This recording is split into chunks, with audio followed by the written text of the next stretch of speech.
99.5 FM. Kaieteur Radio.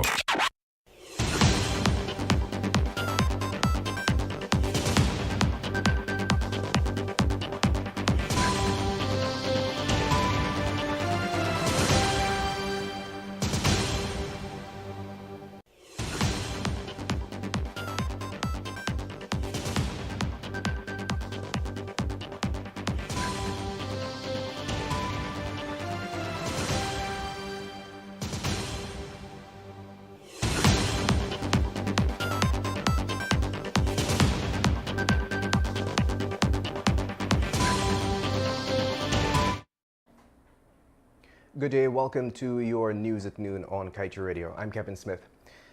The World Bank's recent findings on Guyana's handling of the oil and gas sector and the fact that some 6 lawsuits have been filed against the state to force it to adequately protect the environment against possible oil spill damage are all indicators of weak policy and highly questionable management of the petroleum sector. This is according to the Institute for Energy Economics and Financial Analysis.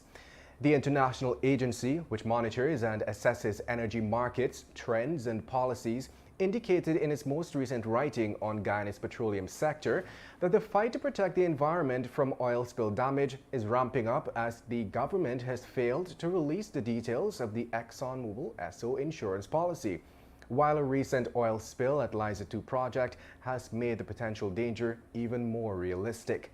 The body reminded of the quote-unquote one-sided 2016 production sharing contract governing the exploration and development of the resource has several provisions benefiting the consortium to the detriment of Guyana. Residents of Trinidad and residents of Tobago and Northeast Trinidad are facing the full brunt of thunder showers associated with fast approaching tropical wave. Violent rainfall, according to Loop News on Wednesday, started at midnight, 5 hours earlier than was previously advised by the Trinidad and Tobago Meteorological Service when its adverse weather alert yellow level was issued. As the system moves over the islands, gusty winds are also being reported. There have been reports of incessant flooding, landslides, marooned vehicles, traffic, as well as power outages in Roxborough and Mount St. George, Tobago. Motorists, pedestrians, and homeowners were being urged against venturing into flood waters. Meanwhile, some schools were closed early as floods caused chaos. Principals of schools in flood-prone areas sent children home early as some institutions have been affected by inclement weather associated with the passage of the tropical wave. The Caribbean Media Corporation also reported that a 44-year-old woman is presumed dead after she was swept away while attempting to cross a ravine as heavy rains lashed Trinidad and Tobago on Wednesday. In other news, head of the controversial gas-to-energy project, Winston Brassington, was a no-show yesterday for a panel discussion at the Guyana Basin Summit, currently being hosted at the Pegasus Suites at Corporate Center in Georgetown. Brassington was slated to be part of a discussion on the $2 billion project that included a question and answer segment. He was expected to be the lone local representative. However, the investors who came to Guyana for the seminar were forced to speak to other foreigners in his absence. Brazilians, Venezuelans, Trinidadians, and representatives from other countries stood up to question various aspects of the pipeline to be built by ExxonMobil. As it regards the natural gas liquids facility and power plant aspect to be developed by the Guyana government, stakeholders were turned away with no answers.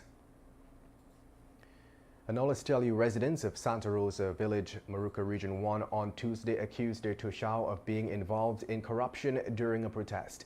The Region 1 residents decided to protest after Tushao Stavros Stanley reportedly failed to give an account for some $9.5 million he allegedly received from the government for coffee farmers. They were reportedly motivated to take protest action against him after a letter was published in one of the daily newspapers claiming that no attention is being paid to allegations of corruption in indigenous communities. The letter was penned by Mervyn Williams, a member of the opposition, and he made reference to the allegations made by the Santa Rosa residents that Stanley cannot give account for the 9.5 granted to the community. And I'll tell you, on the back of a $7.5 million loan from the World Bank, the government, through the Ministry of Health, intends to use part of the proceeds to procure 3 ambulances. During the latest opening of the tenders at the National Procurement and Tender Administration Board office, it was revealed that the ambulances are 1 road ambulance and 2 off-road ambulances. 2 companies, Massey Motors and Car Clean Enterprises, have submitted bids to supply and deliver the vehicles for the ministry. The time has now moved on to 12 hours 12 in Ghana. We'll take a short break and return with our news.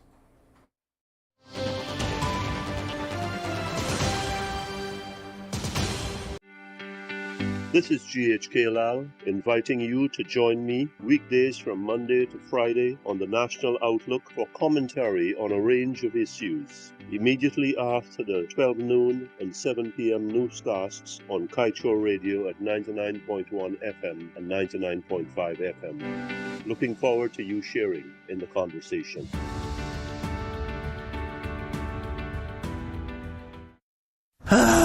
Not a single bar of service. Not with us. Digicel officially has the best mobile coverage in Guyana. Be it in Aishalton or in Etteringban, we got you covered. Digicel, better together.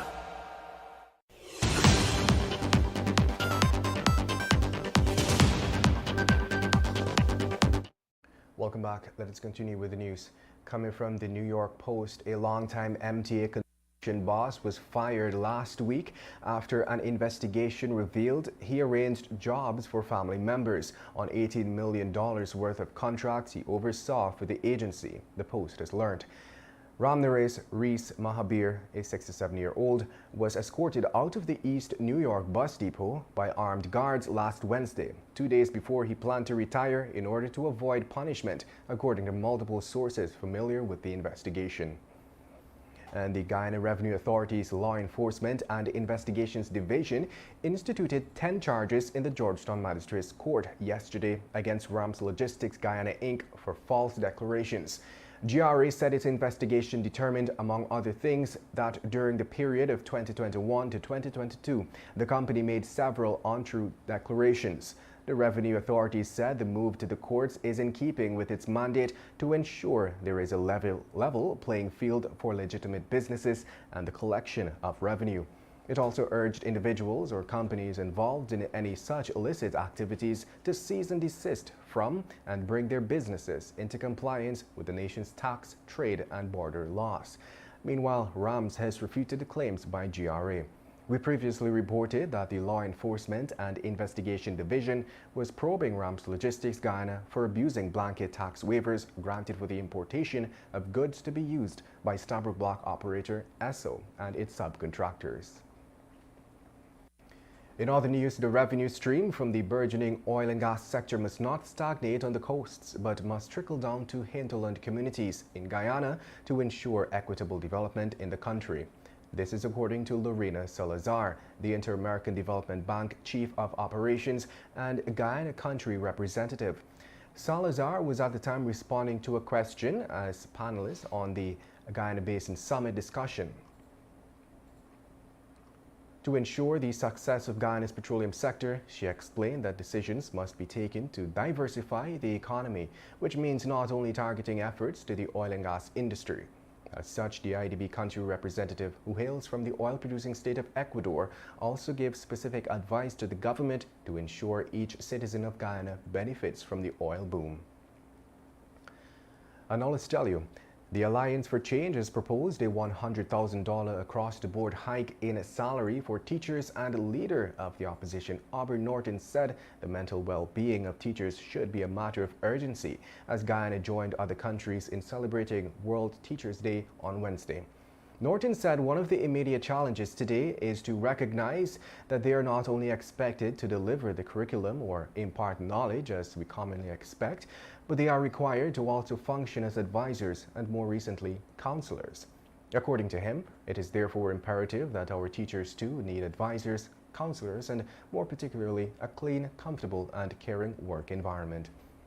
At the time, now moving on to 12 hours 17 in Guyana, we wrap things up with the page 7 of today's Kaieteur News, dedicated to being blunt. Paying lip service to our teachers. Yesterday, our politicians sang all the glorious praises for teachers. One party even proposed an across-the-board increase of $100,000 for each teacher. We at Kaieteur News know that all that was said was paying lip service to our national treasures. The AFC, which made the $100,000 proposal, was in government a few years ago, and teachers had to protest to get basic increases. But now in opposition, they are loud in their call. President Irfanali also spoke about how much his government has been doing for teachers, claims which were quickly debunked by a teacher commenting under a story shared on social media. The teacher said thusly, he believes he is still on stage with Marshall. Wake up, dude. Nothing was done for teachers since our government was formed. 7% increase, $8,000 uniform allowance don't mean squat with the inflation happening now. So do something that makes sense and stop talking nonsense. Everything in this country is a struggle, and by now, the teachers are well aware that all the glowing tributes yesterday were as hollow and fake as it could get. President Ali should back up, which would otherwise be empty words, with an announcement of a 50% pay hike for our nation's teachers. And that brings us to the end of today's News at Noon. I'm Kevin Smith. Thank you for listening.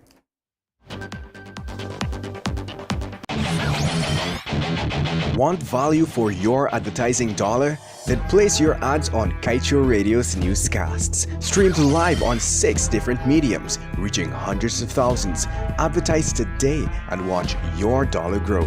Call us on 225-8465 or 226-8210 today.